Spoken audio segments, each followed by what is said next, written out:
Thank you all for tuning into Big Mama Story Time. Story Time! Don't forget to like, subscribe, comment to my page. Here we go. Hi guys, thank you all for tuning into Big Mama Story Time on today. Today I will be reading to you guys of Walt Disney animals and their babies. Alright guys, let's get into this.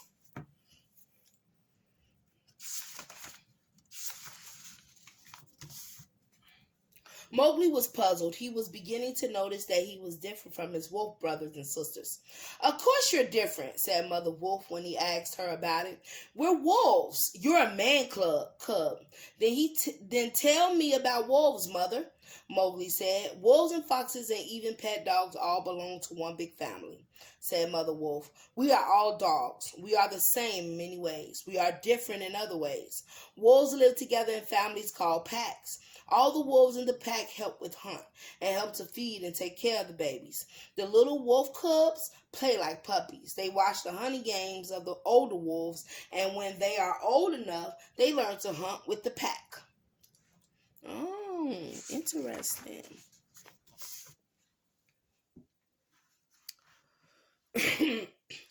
Then there are jackals, said Mother Wolf. You have heard jackals howling in the evening. They sound funny, said Mowgli. Sometimes jackals eat the leftovers of other animals, said Mother Wolf, but sometimes they hunt at night and bring home food for their cubs. The smallest wolves are called coyotes. They are night hunters who sing to the moon. I can do that, said Mowgli, and he started to howl. One of the prettiest wild dogs is the fox, continued Mother Wolf. It has a beautiful bushy tail. The fox is very clever. The mother fox hides her family in a den, hunts at night. Sometimes you see the baby foxes playing outside their den in the early evening, just like we do, said Mowgli. Other dogs live with people, said Mother Wolf. People? Who wants to live with them? Mowgli said, snuggling up to his brothers and sisters. Well, you see, Mowgli, answered Mother Wolf. Long ago, dogs and people learned to help each other. People trained dogs to help them to hunt, to pull sleds, and to herd cattle. Dogs help to guard people's houses, and people have dogs to keep them company. They are friends. You can see many, many different kinds of pet dogs. That's what I have. I have a pet dog, and I love him. The next day, Mowgli talked to Hathi and the elephant. We are one of the largest animals, said Hathi proudly. Look at my baby son. He was born only yesterday, but already he is bigger and stronger than you. All the elephants in the herd help take care of him.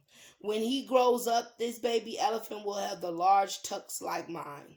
These big ivory tusks are useful for digging up roots and making water holes. Sometimes elephants use their tusks in battle, but mostly we are peaceful animals. Look how cleverly we use our long trunks. The mother elephant comforts and guides her baby with her trunk, and there is another elephant taking a shower with his trunk to help to keep cool.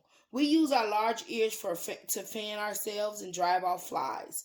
We show our feelings too by using our ears. When an elephant is angry, his ears stand straight out and it squeals loudly. Good to know about that one. If I ever see an elephant, I know to fall back when their ears do that. Next to elephants, hippopotamuses, and rhinoceroses are the biggest animals, said Hathi. Hippos love the water. They lie in it with only ears, eyes, and nostrils showing. They dive down and walk on the river bottom. Sometimes the babies ride on the mother's back. Hippos live together in big groups. They all help to take care of the babies. Rhinos look like some of the dinosaurs from long ago. A rhino has a scaly coat of armor and huge horn on his nose. Sometimes a mother rhino gently prods her baby with her horn to make it move. Giraffes are the tallest animals in the world. A full-grown giraffe may be about a height of 3 tall people. Giraffes are so tall they feed on the topmost branches of the tallest trees. They can see over the heads of smaller animals. They are the first to know when a hungry lion is near. When a giraffe runs away, all the animals run too. I know that's right, because they can see trouble from far distance. I'll run too, right along with y'all. There are many other kinds of animals with hooves, said Haley. But of course, they are smaller than we mighty elephants. They all have long legs and can run fast. Horses and their babies, fowls, live with people. People like to ride on horseback and sometimes use horses to pull wagons or plows. The water buffalo has huge curved horns. It is about the size of a small car and can be dangerous if it gets angry. That's one of those. It stays near the water and likes to bathe in the mud. The calf feeds on his mother's milk, and sometimes it says moo, just like a farmyard calf. Zebras are like small fat horses with black and white striped coats.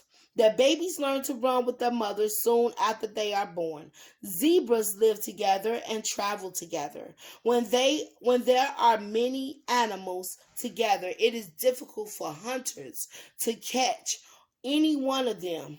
Springboks, too, move around together. When it is surprised by something, the springbok springs in the air, twisting and turning. So I'm guessing that is a springbok. Honestly, guys, I've never even heard of a springbok, so that is information to me too. I always wondered, is zebras black with white stripes or white with black stripes? But I think white with black stripes because it's easier to go over white than it is to go over black. I'm just saying. But don't really know. I've never seen one up close. Let's go. The baby deer is called a fawn. It can stand and walk almost as soon as it is born. But for a few days, the mother moves her fawn from one hiding place to another. She stays nearby and comes back to feed her baby. The baby's spotted coat is hard to find in the sun and the shade of the bushes if the baby stays still. When it is grown, the deer no longer has spots on its coats. Moose are large animals with huge, spreading antlers. The roar of a bull moose can be heard for miles through the forest. Shaggy musk oxen live near the North Pole. When there is danger, they huddle together in a furry circle with their babies in the middle. Few animals are brave enough to attack the large bull musk oxen. I would be too, who stand on the outer ring of the circle. They are afraid of those slashing hooves and sharp horns. I would be too.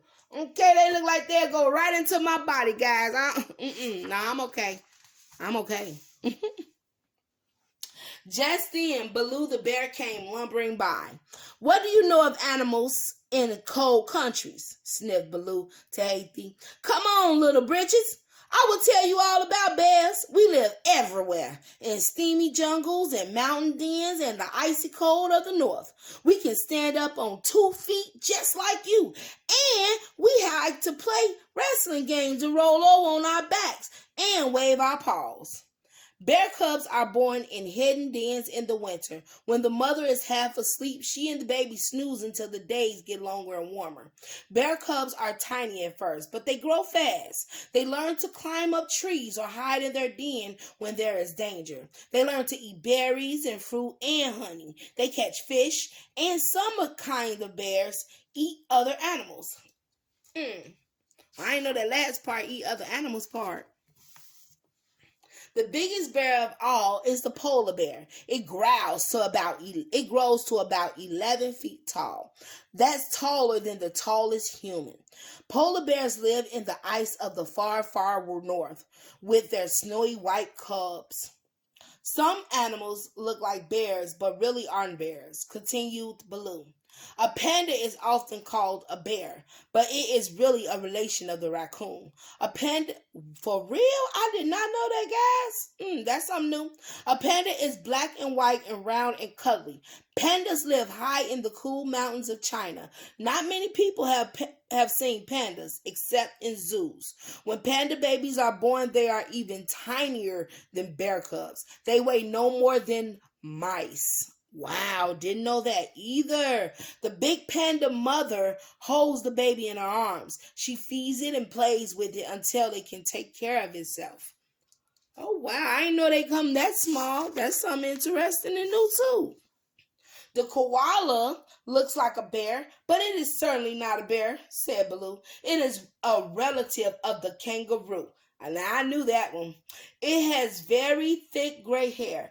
It has black button eyes and a flat black nose. The koala eats so many eucalyptus leaves that many people say it smells like a cough drop. Not a bit like a bear, said Mowgli. When a koala baby is born, it is no longer than a thumbnail.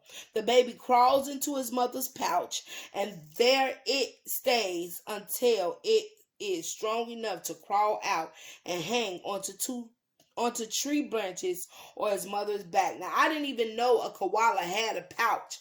That is something new I did not know, guys. Hey, interesting. A baby kangaroo too lives in his mother's pouch until it can jump around on his strong legs. Now, I knew about the kangaroo, but I did not know a koala lives in the pouch. Suddenly, Mowgli was swung into the air by a crowd of nosy monkeys. Chattering, they carried him from tree to tree. Mowgli felt as if he were flying through the air, but he was not afraid. When the mischievous monkeys sat him down, they all started talking at once. See how fast we can travel? Look what long, strong arms and legs we have. We have 4 fingers and a thumb, just as you do, Mowgli.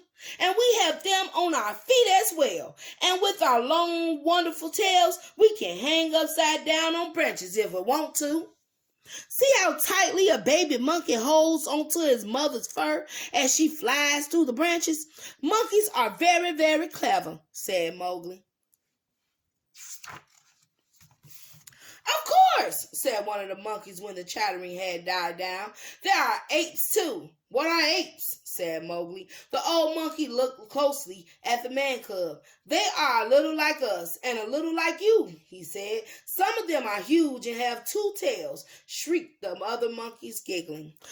But they are very clever, said the old monkey. Gorillas are the largest. They can be as tall as men and many times stronger, but they are peaceful animals. They take good care of all the babies in the family. Other apes, the chimpanzees,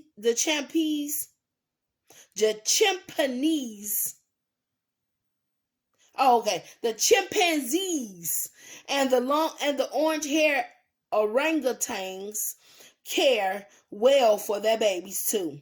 The babies cling to the long hair on their mother's chest or ride on the mother's backs. Suddenly, the monkey squealed and disappeared. Mowgli looked around to see what had frightened them away.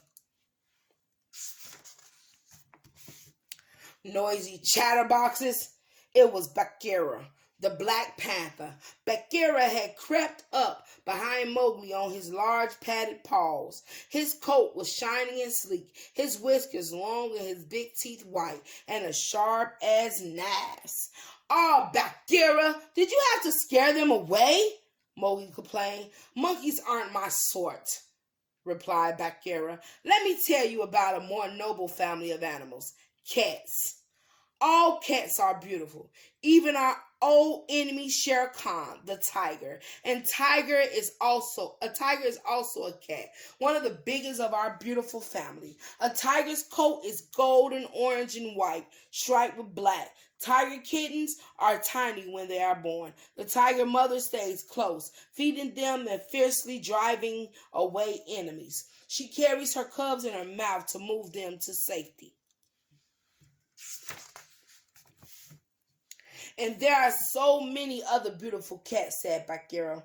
"The lynx has soft, thick fur to keep it warm in the snow. It has tufted ears and snowshoe paws and hardly any tail at all. The jaguar has a wonderful spotted coat.